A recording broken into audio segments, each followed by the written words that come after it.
Well, I think most everybody wants to know if I've changed my blue shirt. Well, it's gotten cool enough now. I've got my blue sweater. But anyway, this coming Sunday we have a great time with honoring our veterans. We have a special veterans service to bless those who have served and given and sacrificed for our country.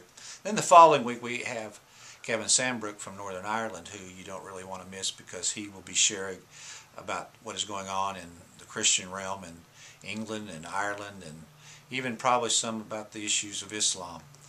We last week were talking about the normal Christian life. Henry Blackaby had shared things about how to have an intimate relationship with God and what that really entailed, and so that we would have joy in our lives and we'd have peace of mind. But there was a couple other things that Blackaby shared, that we would have a holy life, or we would live holy lives, and also be filled with the fruit of the Spirit. When we think about a holy life, we think about the things that many times is a connotation is negative. But really, when God talks about a holy life, He's talking about removing things in our life that really causes destruction and bad things to happen. In other words, that sin is the term in theology that we've rebelled against God and that we've rebelled against the things of God's commandments, even the 10 Commandments. And so people look at those as being restrictions. But in essence, we really come to realize in life that those are for our benefit, those are for our blessing, that the 10 Commandments are not something we break, but they break us, because those are rules for life that if a man lives by that or a woman lives by that, they can hope for a good life, a life that is fulfilled and a life that has happiness and contentment and those sorts of things. The last area that Blackaby shares about is being filled or having the fruit of the Spirit.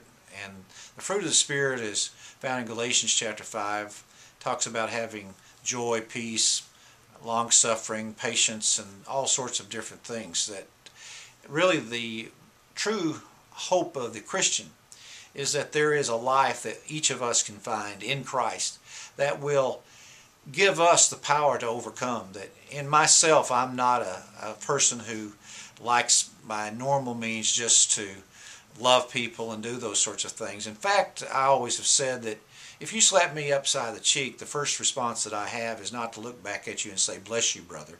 My first response is how do I get even? But God has given us the ability as Christians to forgive. He has given us the ability to understand that His love is greater than all of the sin, all the things, and all the failures that we may do in our lives. And so being filled with the fruit of the Spirit means that I have let Christ come, take control of my life. In other words, the Apostle Paul states it very clearly in Galatians chapter 2, verse 20. I've been crucified with Christ. I no longer live, but Christ lives in me. The life I now live, I live by faith in the Son of God, who has died for me and gave His life for me.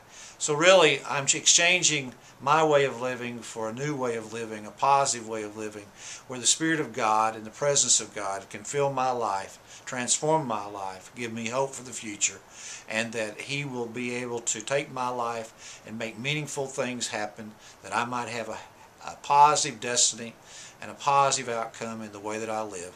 So even as we close today, that may we, each of us, be in a place that we know the presence of God, that we basically are filled with the fruit of the Spirit, and that we understand that that fruit of the Spirit, living the things of Christ, will help us become who we ought to be. And it's a natural thing that takes place. It's not something I stop doing, but it's the way that I start living to let God live through me. So I hope you have a good rest of the week. Please come and join us. Look at our website, see what's going on. We'd love to have you come and visit, but have a great day today.